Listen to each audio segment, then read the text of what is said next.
let's look really quick. Let me read this from the staff of Moses. They talk about this parable that goes on in Matthew chapter 22, verses 1 through 14. And basically they say that, in this parable, there's this heavenly wedding banquet that Jesus told about.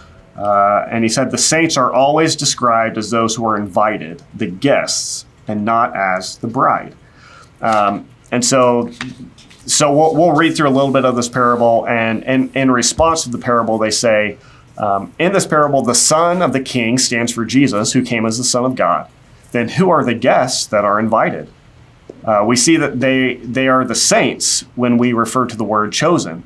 In another parable, and they refer to Mark 2:18 through 20, Jesus likened the saints to the guests at the wedding banquet. So they're just, again, they're making this point of like, look at all these parables that Jesus gave about this wedding, and the saints are referred to multiple times as those who are invited or the guests of the wedding. So they're saying the saints in these parables aren't the bride, they're the guests. And so who is the bride?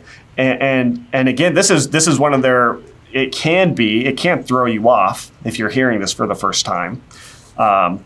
But it's not as compelling and as strong as they make it out to be. Well, Jordan, I said earlier, parables, like apocalyptic literature, are both highly metaphorical in language. And you're not supposed to push the language. I have actually a quote here by author Trafton in his commentary on Revelation. He says, to ask questions about the relationship of the invited guests to the bride, e.g., since the bride represents the church, who else would be invited, is to press the language too literally and hence to miss the point. This is still a picture. The marriage of the Lamb has arrived and it far surpasses everything else in importance. So it's the idea you can't do violence to the language, whether it's a metaphor, a parable. Right. They're just illustrations of the bigger point trying to be made. We talk about eisegesis and exegesis. Eisegesis, E-I-S on the front, that is the Greek for into, and that's how you read into a passage instead of exegetical. We read the meaning out of a passage in hermeneutics, which is biblical interpretation. You get, this is not explicitly taught that there's a mother God in this passage, but they're trying to imply it. That's it. The same way here in their book, they try to say, well, those who are invited, and they're kind of taking it backwards here off this metaphor, and they're trying to say, well, brides are not invited to their own wedding, but guests are, therefore. But then again, they're trying to follow this metaphor in the subcategories of the very concept of invitation and trying to build a doctrine on this again, which is another big fallacy. Yep. So this whole idea, this whole parable in Matthew 22, these parables where the saints are referred to as the guests, this is a big point for them, or they think it is. This is something that they'll really focus on, I think, especially with at least that's been my experience in conversations with them. But I think it's important really quick, if I don't want to read through the whole parable, but just to point out that if you read through this parable that they'll go to, Matthew 22, 1 through 14, if you read through it, what you'll notice that I think is extremely significant, that goes right along with everything you're saying, Steve, is that there's never even a mention in this parable of a bride. This parable doesn't even mention a bride. Absolutely. Can I butt in real quick? This is kind of funny. I think the reason is exactly what you're saying, Steve. That's not the purpose that Jesus's purpose here wasn't to convey the symbolism of the bride. This is just an example where the church is the symbolism of the guests, the guests to the wedding was the appropriate symbol to explain what he was trying to get across. Just as some places the lamb was the appropriate symbol to use for Jesus, other places the bride of Christ was the right symbol to use to get across his point. But here he didn't bring up the bride because it wasn't his point. Go ahead, Kelsey. So one funny thing I kind of want to bring up is actually they're very well aware that the word bride is not in this parable at all.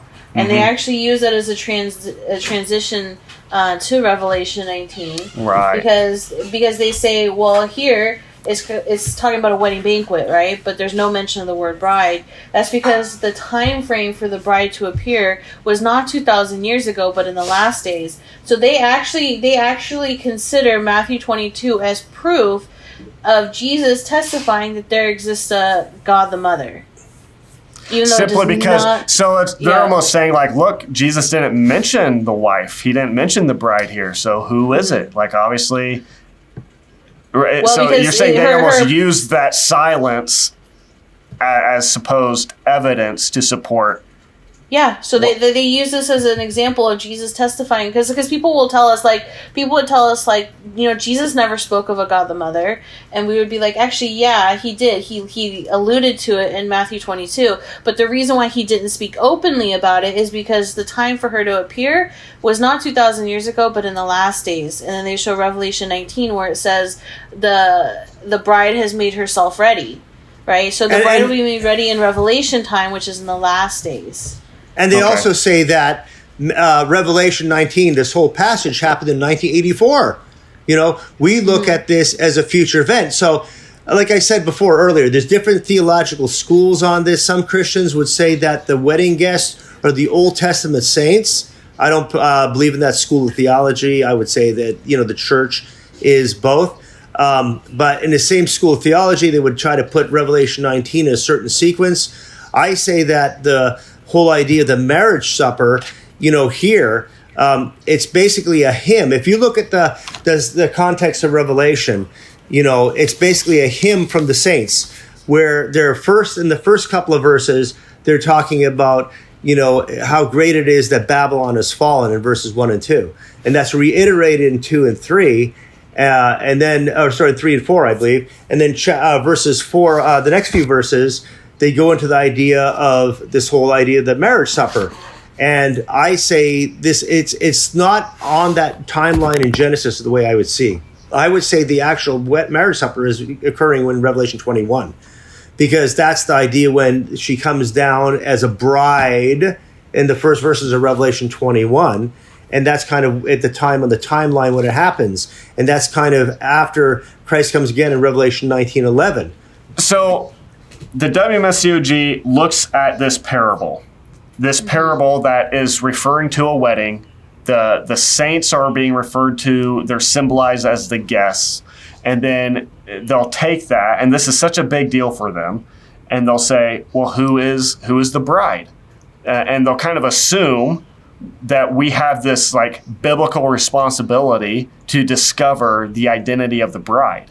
And in my mind, I'm just thinking, why are you doing that? Like, Jesus didn't mention a bride in this parable, and so that wasn't his purpose.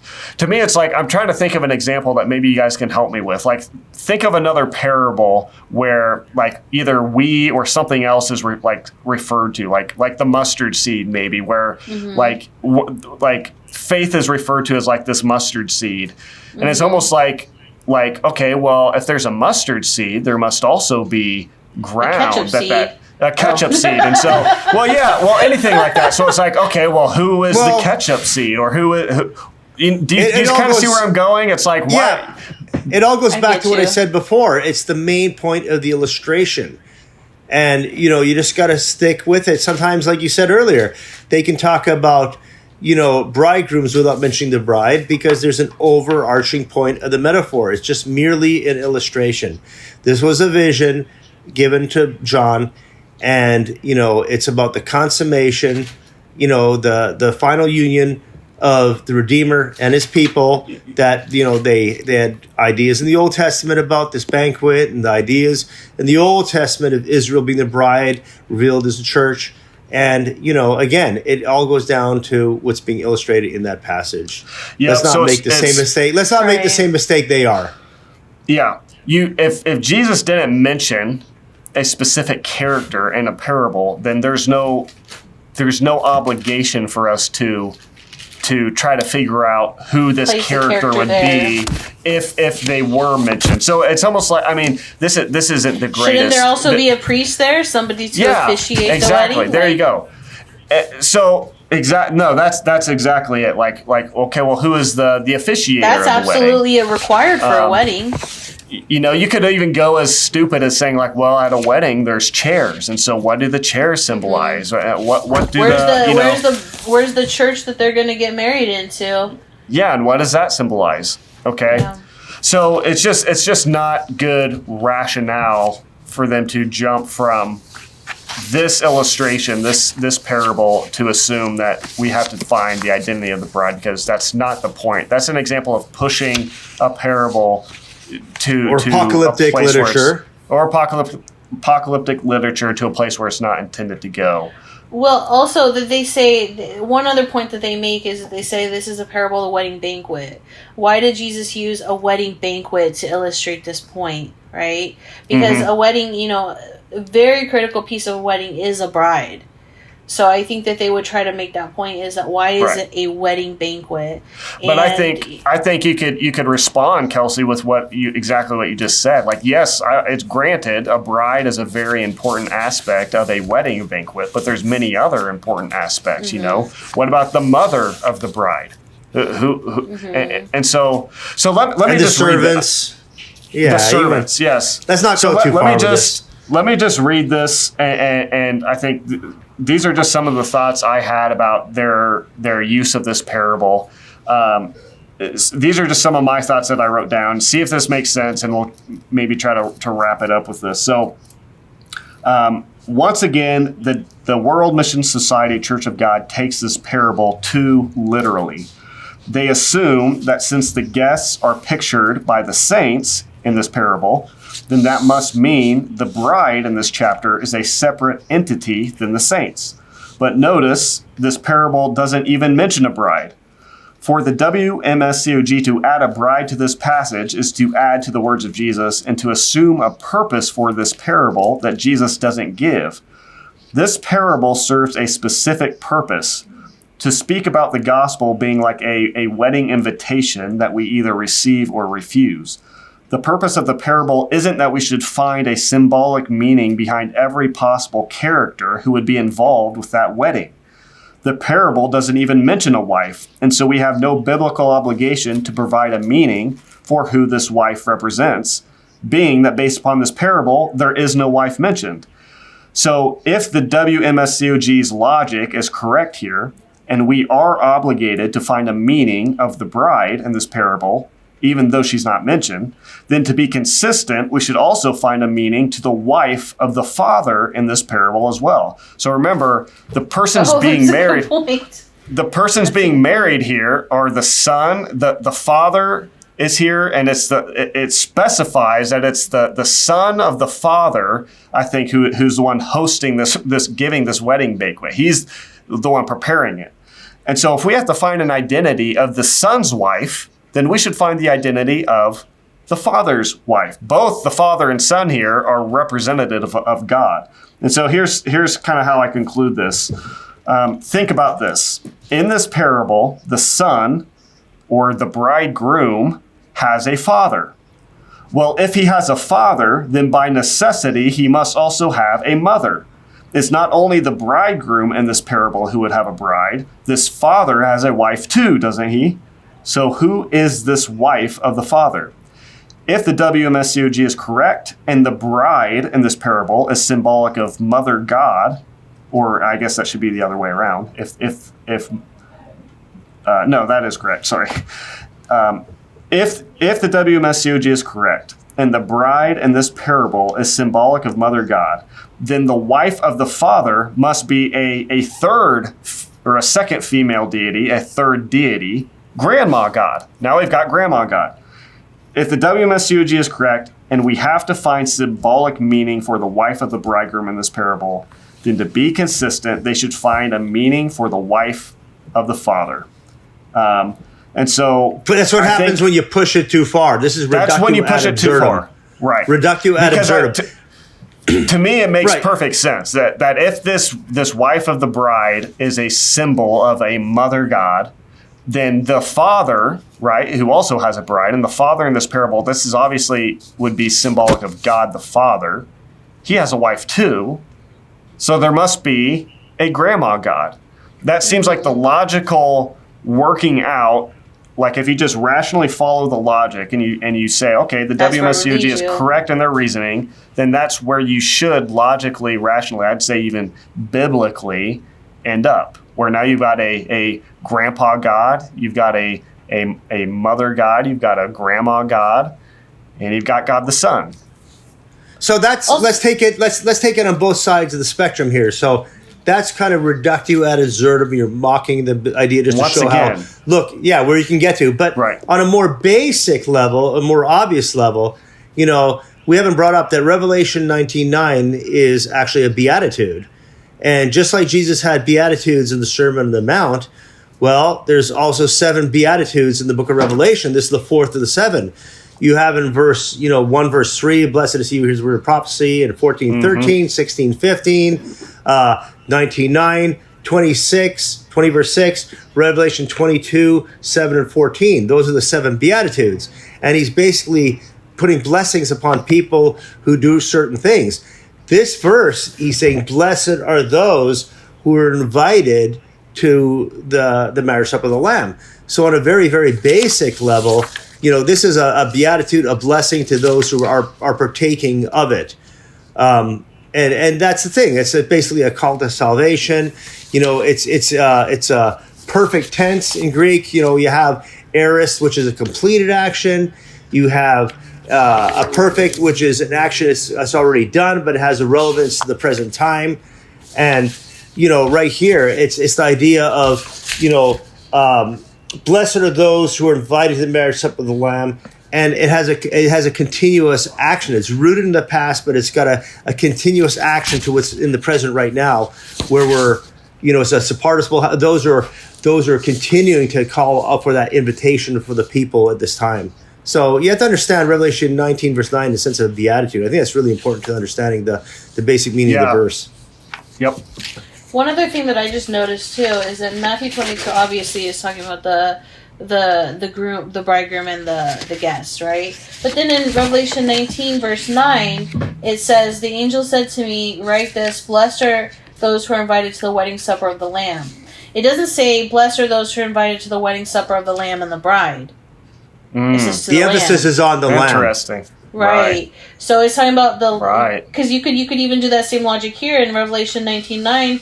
It doesn't mention anything about a bride here, right? You would think that if she's of equal footing, now that the veil has been lifted and she's been... Right? The concept of the World Messiah Church of God is that, she was supposed to be kept in the last days. She's a bride, the wife of the Lamb. He, lifts up the veil to reveal her to the rest of the people in WMSCOG thinking.